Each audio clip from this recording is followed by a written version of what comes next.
Welcome to the Global Listening Festival. I'm Dr. Peter Huff, a scholar of religious studies in the United States. I've been teaching and writing on religion and spirituality for many years, and I've been privileged to visit many sacred sites and religious communities around the world. In this talk, I invite you to consider lessons from ancient masters of listening, especially masters who gave us the great sacred writings of world cultures. Faith comes from hearing, says the New Testament, and the sacred writings of all peoples agree with remarkable consistency. Today, we recognize the scriptures of the world's religions as volumes of a vast global spiritual library. They witness to the universal quest for truth, beauty, justice, and happiness. More than any other canon of books, they are read, studied, translated, and even handled with great care and reverence. But before they were literature, the holy writings were song, oration, recitation, lament, petition, dialogue, and participatory tale. Before they were read, they were heard. Behind the visual word of scripture on the page, handwritten or printed, and sometimes elaborately illustrated and illuminated, is a vibrant, unscripted oral word, arguably the best example of what poet T.S. Eliot called the auditory imagination. The ancient scriptures remind us of two profound truths. Our prime spiritual sense is hearing, and the beginning of all spiritual growth is deep and disciplined listening.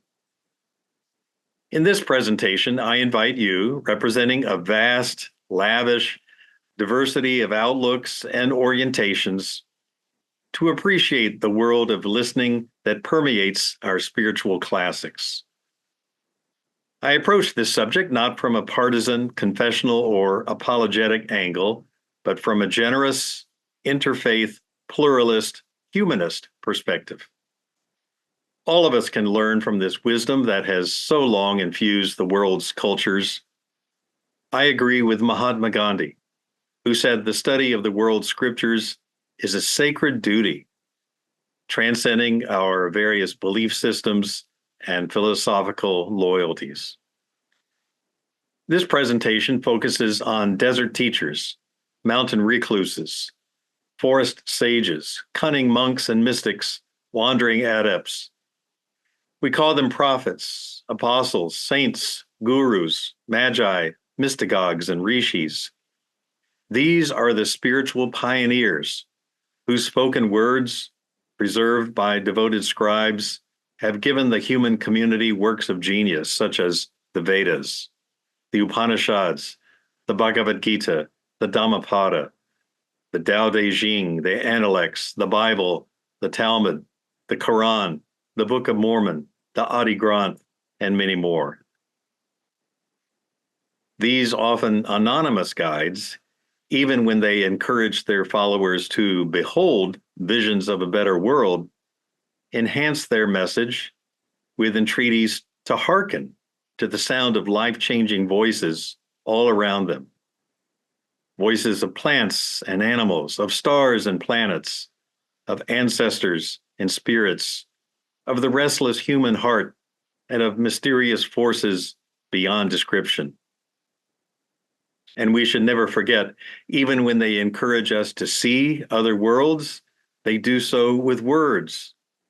We hear their earnest pleas to look and see. The elders we call seers were listeners. Truly, in the beginning was the Word, or words, or the indescribable sounds from which words are made. The way of the ancient masters was a way of courageous and adventurous listening.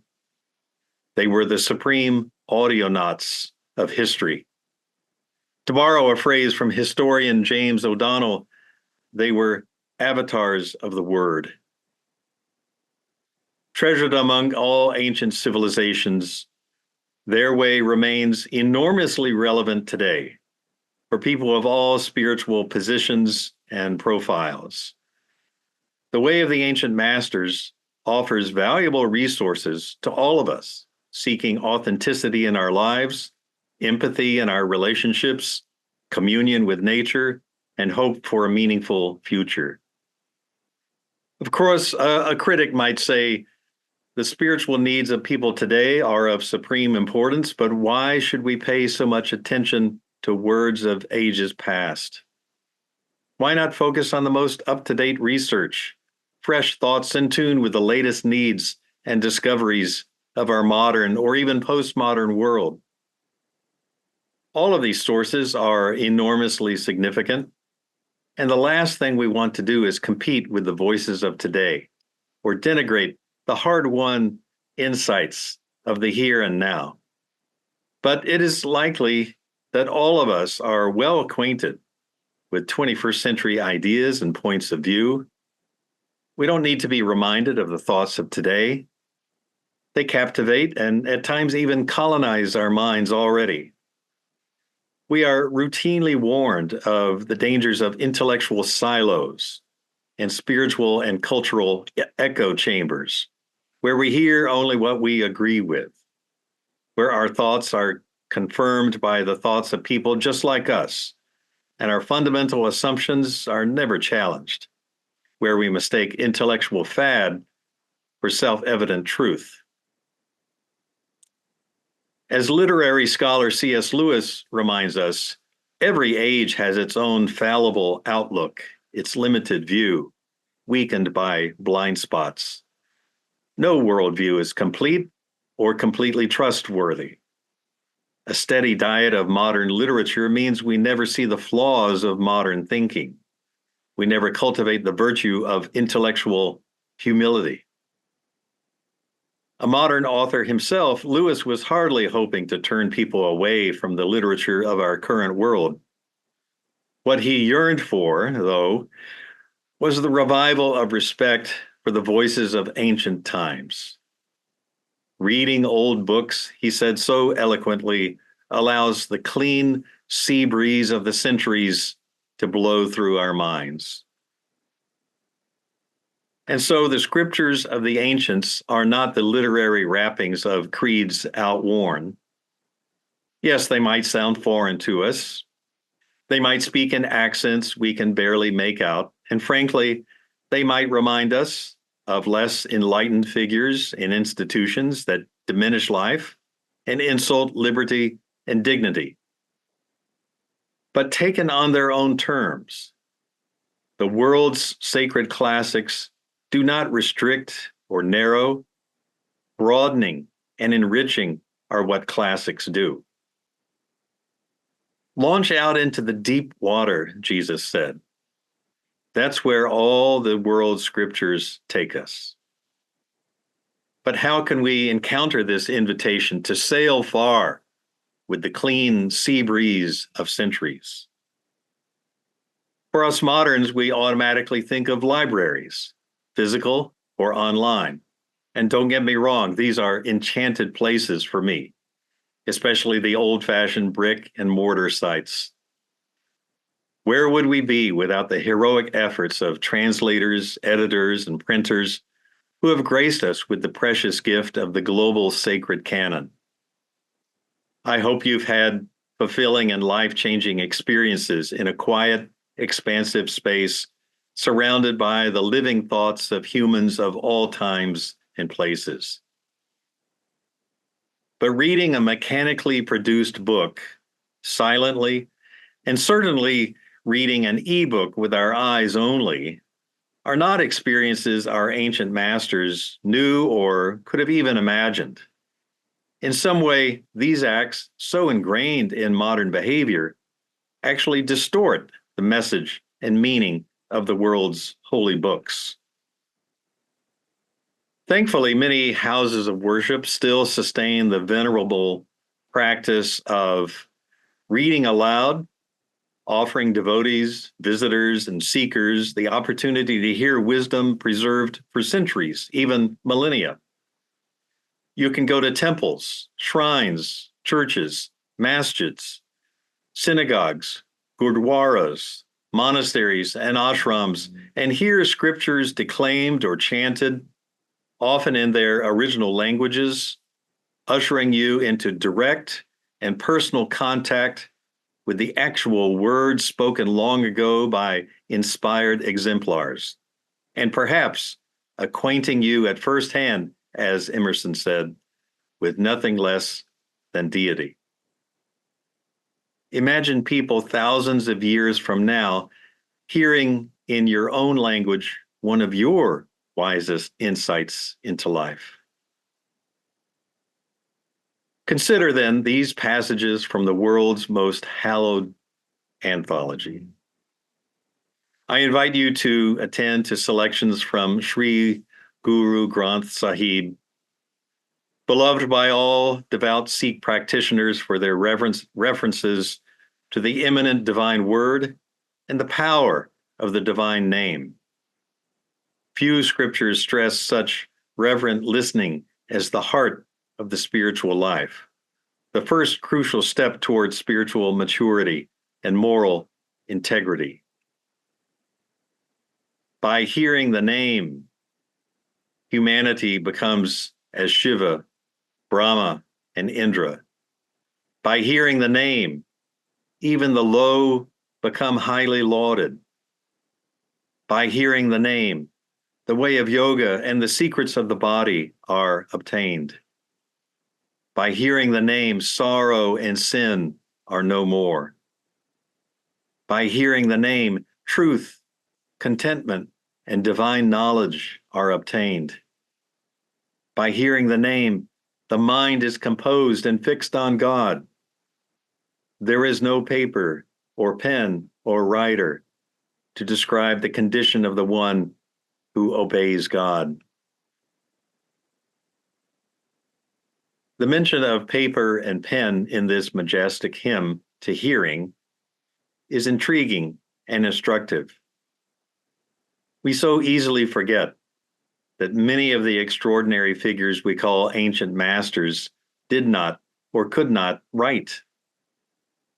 We cherish these enduring writings, but we have to jog our memories and realize they are not writings at all, at least not what we call writings today.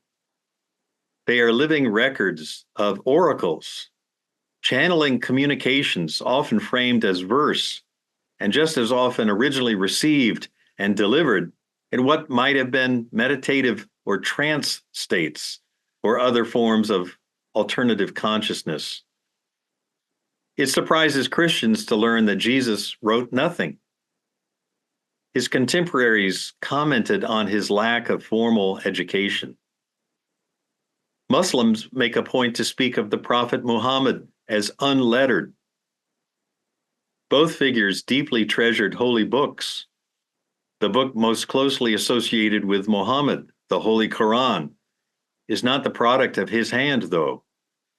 The faithful see it as the supreme example of prophetic transmission of a divine message through a receptive human vehicle. Muhammad even called the Quran a miracle. To this day, Muslims understand the verbal recitation of the Arabic text to be the most authentic presentation of the message, far exceeding private reading of even the best translation. The first word of the first revelation delivered to Muhammad says it all. Recite. Likewise, Jesus placed the immediacy and intimacy of oral and oral communication at the core of his teaching. One of his most repeated sayings is this earnest entreaty to pay attention to what's most important. He who has ears to hear, let him hear. No doubt his original audience naturally connected this solemn plea to what the rabbis had long identified as the prime lesson of the Jewish Bible. Hear, O Israel, the Lord is our God, the Lord alone. Nothing defines prophecy in the Abrahamic mode more fully than receptivity to a word from the transcendent source and summit of life. In many of the holy writings of ancient South and East Asia, this same posture of receptivity takes the form of positive self-restraint. In other words, mindfulness of all the words we say and think, the involuntary flood of outward and inner chatter that interferes with our responsiveness to our true self and the dignity of all other sentient beings. Buddhism's Dhammapada reminds us of the 1,000 useless words and the 100 useless poems that stand in the way of the single word or verse that gives life and joy and peace. The Tao Te Ching's profound esteem for such receptivity makes skilled awareness a sacred art and silence a spiritual science. As a lifelong citizen of the academic world, I'm haunted by Lao Tzu's image of the teacher who says less. Imagine a university with reason radiant and hearts aflame and classrooms pulsating with quiet, creative energy and wordless, inspired imagination. No listening tour of the world's scriptures would be complete without pausing to pay homage to the stunning insights of scriptures whose roots go even deeper into antiquity and prehistory, far beyond the range of recorded history and documented authorship. I'm thinking, of course, of sacred texts such as the Upanishads and the Vedas. Here, nameless ancient masters invite us to share their uncommon vantage point, and we confront at Emersonian firsthand the matchless mysteries of not only hearing, but sound itself. In these pages, which were once not pages, we find the universal call to listen with heart and mind, and even more importantly, to reflect with our whole being on the numinous link between all the senses and the eternal. Who is the spirit behind the ear and the eye? It is the ear of the ear, the eye of the eye, and the word of words, the mind of mind, and the life of life. What cannot be spoken with words, but that whereby words are spoken? What cannot be thought with the mind, but that whereby the mind can think? What cannot be seen with the eye, but that whereby the eye can see? What cannot be heard with the ear, but that whereby the ear can hear? What cannot be indrawn with breath, but that whereby breath is indrawn? Ultimately, we discover that every word, every song, every syllable, every letter of the alphabet, every vibration, every breath is part of the infinite web of divine existence itself. When we commit to the sacred craft of unlimited listening, we begin the descent to our own fundamental self and the ascent to the world's highest reality. The Vedas encourage us to go forth on those ancient paths. It is on those paths that we meet the remarkable figures I've described as ancient masters of listening. On those pilgrim routes, each a razor's edge, we experience the cleansing effect of wisdom from many continents and centuries. This presentation has only skimmed the surface. We could examine any number of other passages in the global spiritual library to illustrate our theme. Whether you are believer or skeptic, seeker, or simply curious human being, I hope you will see that these masters matter. Even from vastly distant and distinct vantage points, They have something valuable for you and for all people today. The books, based on their peerless quests into the unknown, have inspired the world for millennia and will likely remain inspiring classics for many more. Their invitation to listen is timeless.